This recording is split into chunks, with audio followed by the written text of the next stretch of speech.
ಸರ್ಕಾರಕ್ಕೆ ಹೇಳಿ ಧಿಕ್ಕಾರ. ಊಟ ನೌಕರರನ್ನು ಕಾಯಂ ಮಾಡದಿರುವ ಸರ್ಕಾರಕ್ಕೆ ಹೇಳಿ ಧಿಕ್ಕಾರ. ಕಡಿಮೆ ಪಗಾರನಲ್ಲಿ ದುಡಿಸಿಕೊಳ್ಳುತ್ತಿರುವ ಸರ್ಕಾರಕ್ಕೆ ಹೇಳಿ ಧಿಕ್ಕಾರ. ಕಾರ್ಮಿಕರನ್ನು ಘೋಷಣೆ ಮಾಡದಿರುವ ಸರ್ಕಾರಕ್ಕೆ ಹೇಳಿ ಧಿಕ್ಕಾರ. ನಿರುದ್ಯೋಗಿ ಭತ್ಯೆ ನೀಡದಿರುವ ಸರ್ಕಾರಕ್ಕೆ ಹೇಳಿ ಧಿಕ್ಕಾರ. ಕನಿಷ್ಠ ವೇತನ 26,000 ರೂಪಾಯಿ ನೀಡದಿರುವ ಸರ್ಕಾರಕ್ಕೆ ಹೇಳಿ ಧಿಕ್ಕಾರ. ಏನೇ ಬರಲಿ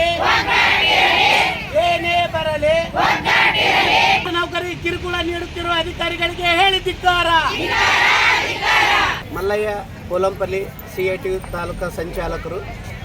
ಈಗ 24 ವರ್ಷದಿಂದ ಬಿಸಿ ಊಟ ನೌಕರರು ಅತ್ಯಂತ ಕಡಿಮೆ ಪಗಾರಿನಲ್ಲಿ ಬಿಡುವಿಲ್ಲದೆ ಕೆಲಸ ಮಾಡುತ್ತಿದ್ದರೂ ಕೂಡ ಸರ್ಕಾರ ಯಾವುದೇ ರೀತಿ 2014ರಿಂದ ಗೌರವಧನವನ್ನು ಹೆಚ್ಚಿಸಿರೋದಿಲ್ಲ. ಅದರ ಬದಲಿಗೆ ಕಾಯಂ ಮಾಡದೇನೆ ಅವ್ರನ್ನ ತೆಗೆದುಹಾಕುವಂಥ ಹುನ್ನಾರವನ್ನು ಒಂದು ಕಡೆ ನಡೆಯುತ್ತಿದೆ.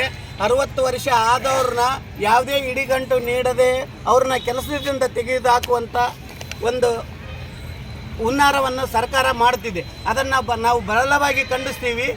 ಕನಿಷ್ಠ ವೇತನ 26,000 ರೂಪಾಯಿಯನ್ನು ನೀಡಲೇಬೇಕು ಮತ್ತು ಸೇವಾ ಭದ್ರತೆ ಒದಗಿಸಬೇಕು. ಬಿಸಿ ಊಟ ನೌಕರರನ್ನು ಕಾಯಂ ಮಾಡಬೇಕಂತ ಈ ಮೂಲಕ ಅವ್ರನ್ನ ಸರ್ಕಾರವನ್ನು ಒತ್ತಾಯಿಸ್ತೀವಿ.